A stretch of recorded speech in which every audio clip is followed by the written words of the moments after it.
Hello students, this is the continuation of the previous video of chapter 1. Open your textbook on page number 2. Now the second last paragraph. The princess of Solanki, king of Gujarat, Siddharaj Jai Singh, was married to Arnoraj of Chauhan dynasty. After him, his son Someshwar Chauhan came to the throne. He was succeeded by his son Prithviraj III. Prithviraj III held a unique place in the history of India.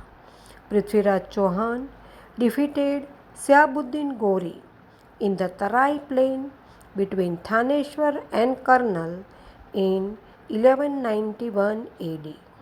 After this, Prithviraj Chauhan was defeated in 1192 AD and Muslim power rose to the throne of Delhi.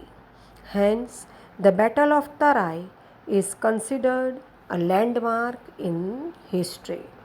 So now, the Gujarat में Solanki rule के सिद्धराज जयसिंह ने अपनी जो daughter थी, princess राजकुमारी थी, उसकी शादी अर्नोराज जो चौहान डायनेस्टी के थे उसके साथ करवाई थी। उसके बाद उसका पुत्र सोमेश्वर चौहान गद्दी पर आया और उसके बाद सोमेश्वर के बाद उसका पुत्र पृथ्वीराज थर्ड गद्दी पे आया। भारत के इतिहास ने पृथ्वीराज चौहान को एक अद्वितीय स्थान दिया है। पृथ्वीराज चौहान और शहाबुद्दीन गोरी तराई के मैदान में जो थानेश्वर और करनाल के बीच में है, वो कौन से साल में 1191 एडी में उसके साथ उन लोगों का युद्ध हुआ और इन 1192 एडी में पृथ्वीराज चौहान हार गया और तब मुस्लिम का राज दिल्ली में शुरू हुआ। इस वजह से तराई का जो ये युद्ध है वो इतिहास में एक ऐतिहासिक घटना बन गया, लैंडमार्क एक ऐतिहासिक घटना बन गई, क्योंकि उसके बाद ही वो मुस्लिम का रूल चालू हुआ। The rulers of Gujarat have a significant place in the Rajput era. Gurjar was a kingdom of Pratihars in the 8th century. Around the middle of the 8th century, Vanraj Chavda founded Anhilwad Patan on the bank of river Saraswati in 756 AD. It is a common belief that Vanraj Chavda named the, now page number 3, named the new town Anhilwad Patan after his childhood friend Anhilwad Bharwad. And at this time, Saurashtra and Kutch were ruled by Chavda dynasty. तो Rajput as में गुजरात के जो rulers थे उनका भी एक विशेष स्थान था और ऐसा कहा जाता है कि 8th सेंचुरी में गुर्जर प्रतिहार का राज्य था और तब 756 एडी में सरस्वती नदी के किनारे वनराज चावड़ा ने अनहिलवाड़ पाटन की स्थापना की। ऐसा भी कहा जाता है कि वनराज चावड़ा ने अनहिलवाड़ पाटन का नाम जो रखा था वो अपने बचपन का दोस्त था अनहिलवाड़ भरवाड़, उसके नाम से रखा था। और वो टाइम पे सौराष्ट्र और कच्छ ये दोनों चावड़ा वंश रूल करते थे। दे इंक्लूडेड वढवान, दीव, ओखामंडल, पातगढ़, भद्रावती, कच्छ एक्सेट्रा। और इन सब में जो चावड़ा वंश रूल करते थे, इन सब में कौन कौन आता था? तो वढवान, दीव, ओखामंडल, पातगढ़, भद्रावती जिसको हम कच्छ बोलते थे, वो सब ये चावड़ा वंश और चावड़ा डायनेस्टी उस पे रूल करते थे। Among all these rulers, the rule of Solanki kings are considered to be the golden age of Rajput regime. Powerful rulers of this clan include Mulraj, Bhimdev I, Siddharaj Jaisingh, Kumarpal, Bhimdev, etc. During the rule of Solanki kings, Gujarat was economically and culturally prosperous. So इन सब rulers जो हमने देखे ऊपर, उसमें से सोलंकी वंश के राजपूतों का सुवर्ण युग माना जाता था कि जब सोलंकी डायनेस्टी का रूल था उसको गोल्डन एज, स्वर्ण युग का माना जाता था। और इसके जो ताकतवर शासक थे उनके नाम थे मूलराज, भीमदेव I, सिद्धराज जयसिंह, कुमारपाल, भीमदेव II। और इन सोलंकी वंश के रूल के दौरान गुजरात तो था, वो इकोनॉमिकली यानी आर्थिक, सांस्कृतिक यानी कल्चरली समृद्ध था, प्रॉस्परस, समृद्ध था, वो आगे थे। वो टाइम के जो लोग थे उनको कोई भी मुश्किल, कोई भी आपत्ति नहीं थी। Udaymati, daughter of the ruler of Junagadh, Ra Khegnar, was married to Bhimdev I Solanki. Rani Udaymati built the world-famous stepwell, Rani Ki Vav, in Patan, which has been declared as World Heritage Site by UNESCO. Udayamati जो जूनागढ़ के राजा थे, रा खैगनार, उसकी लड़की थी। उसकी शादी Bhimdev I Solanki के साथ हुई थी। रानी उदयमती ने पाटन में एक स्टेपवेल यानी कि कुआं बनवाया था, जिसको हम रानी की वाव के नाम से जानते हैं। और आज भी ये रानी की वाव जो है, वो जो यूनेस्को है, वो वर्ल्ड में उसको वर्ल्ड हेरिटेज का दर्जा दिया गया है। वर्ल्ड हेरिटेज यानी दुनिया की ये धरोहर है, विरासत है, उसका दर्जा उसको मिला है। Siddharaj Jaysingh's mother, Minal Devi, was the ideal queen mother. She did lot of things to give justice to the people. It was her decision to stop pilgrimage tax at Somnath as well as construct Malav lake in Dholka. फिर सिद्धराज जयसिंह थे, उसकी माँ का नाम था मीनल देवी, जो एक आदर्श रानी थी। उसको न्याय की देवी से भी जाना जाता था। उन्होंने लोगों को न्याय दिलाने के लिए बहुत सारे काम किए और उनका एक फैसला था कि जो सोमनाथ की यात्रा पे जाए उन लोगों के पास यात्रा कर, पिलग्रिमेज टैक्स नहीं लेना। और उन्होंने धोलका में मलाव लेक और वीरमगाम में मुनसार लेक भी बनवाए। During the reign of Siddharaj Jaysingh, काली कलह सर्वगण, हेमचंद्राचार्य जी composed a grammar book named Siddhahem Shabdanushasan. When the procession of this scripture was carried out on an elephant in the town, the king of Patan walked along with the people. Kumarpal also worked for the public welfare.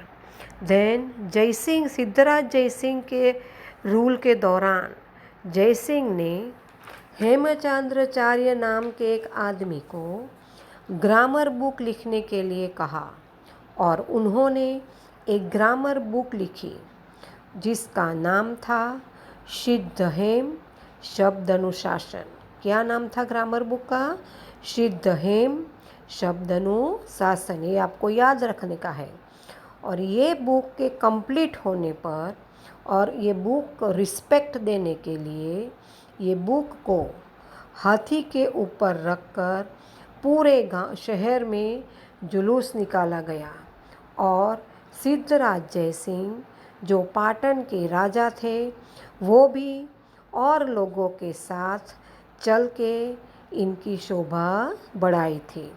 उसके बाद कुमारपाल ने भी बहुत सारे पाटन के लोगों के लिए वेलफेयर सुख सुविधाओं के काम किए। He was highly influenced by Acharya Hemchandracharya.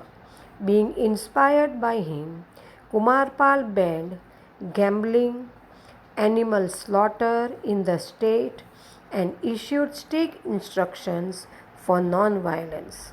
Hemchandracharya ji has enhanced the prestige of the king by writing the book Kumarpal चरित्र। तो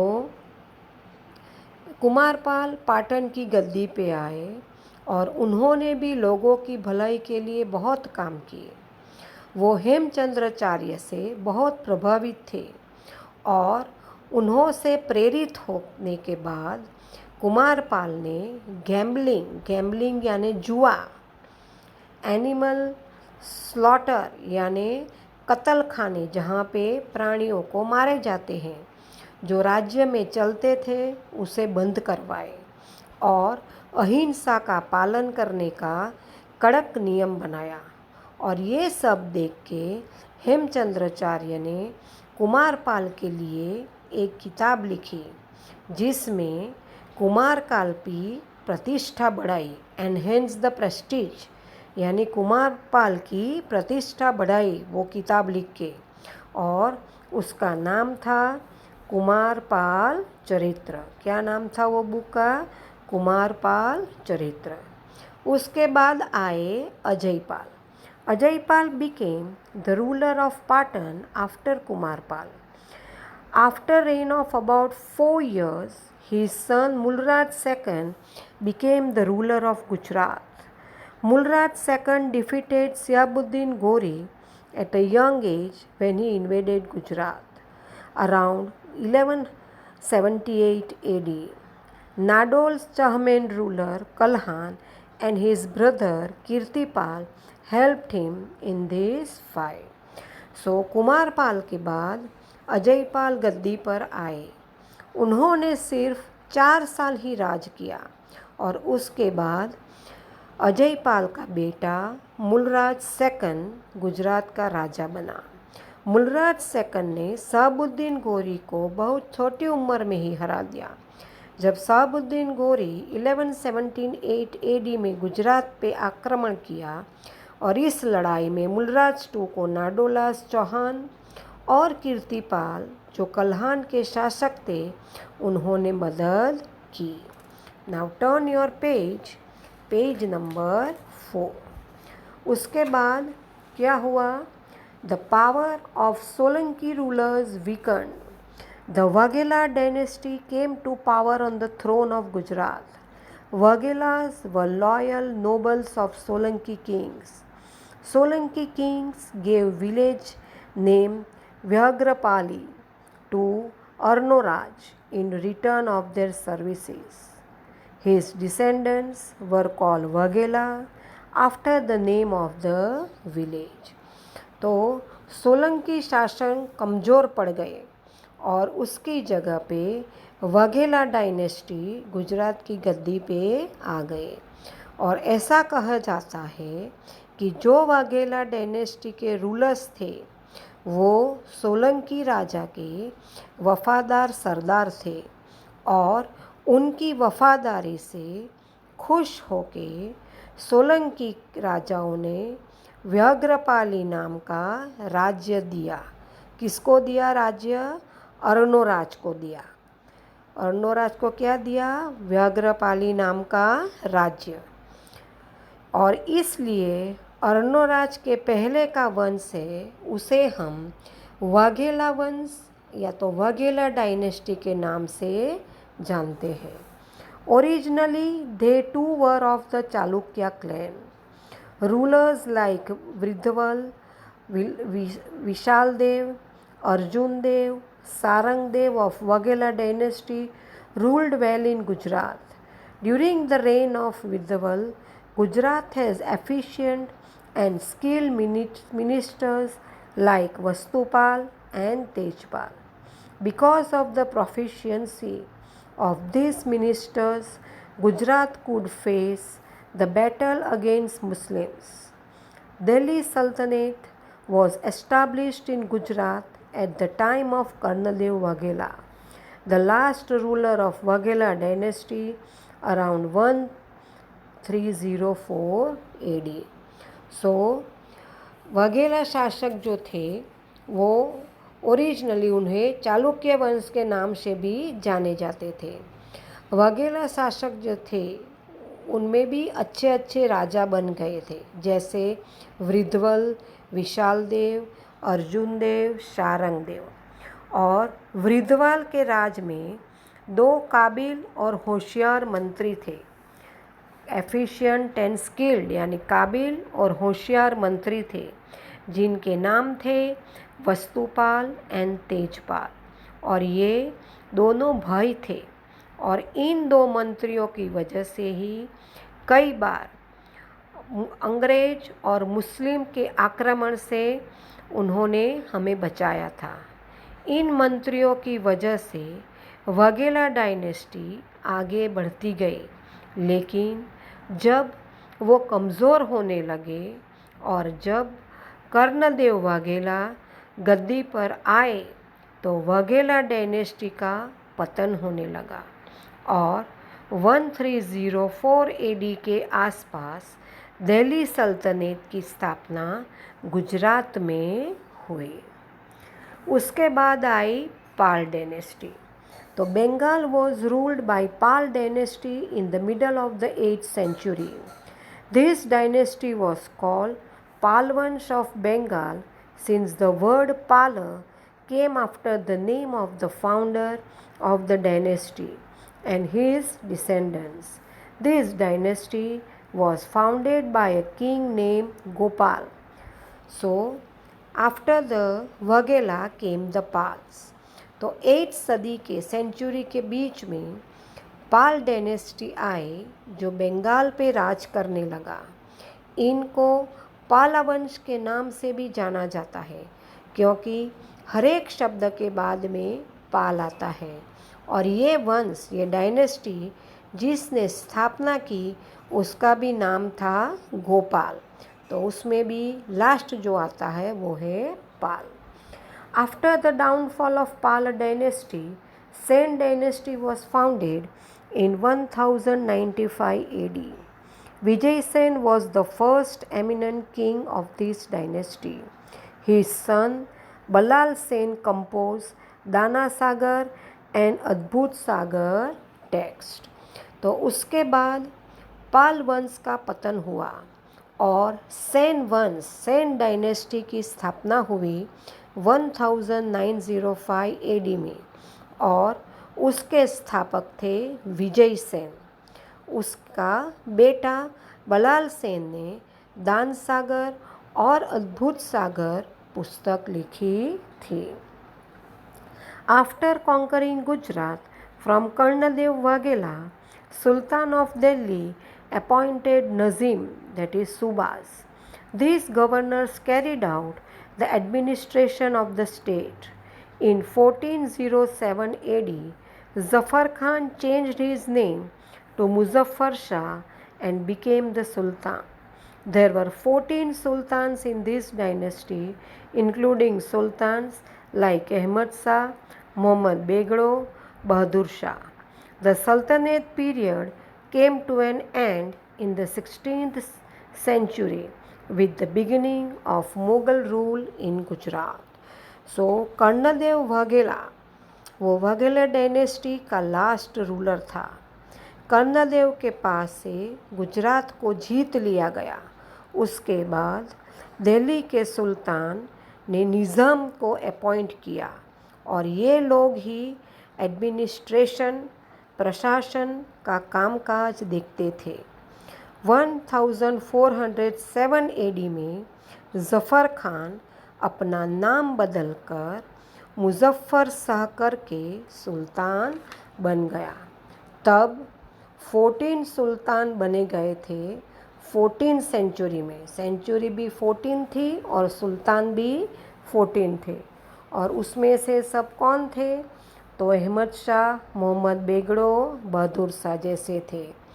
तो सल्तनत युग का अंत 16th सेंचुरी में, सदी में हुआ और तब से गुजरात में मुगल रूल चालू हुआ। So students, now rest of the chapter, that is regarding South India, we will continue in the next video.